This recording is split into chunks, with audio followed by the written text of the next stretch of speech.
வணக்கம். பட்டுக்கோட்டை கல்யாண சுந்தரம் 3ஆம் வகுப்பு வரை தான் படித்திருக்கிறார்.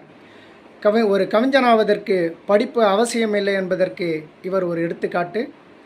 சோவியத் ரஷ்யா சந்திரனுக்கு விண்கலத்தை ஏவிய போது இவர் எழுதிய பாடல்தான் சந்திரனை தொட்டதென்று மனித சக்தி, இந்திரன்தான் விண்ணுலகத்தின் அரசன் என்பதை மாற்றி அமைத்தது இந்த மனித சக்தி என்கின்ற பாடலை கல்யாண சுந்தரம் எழுதியிருக்கிறார்.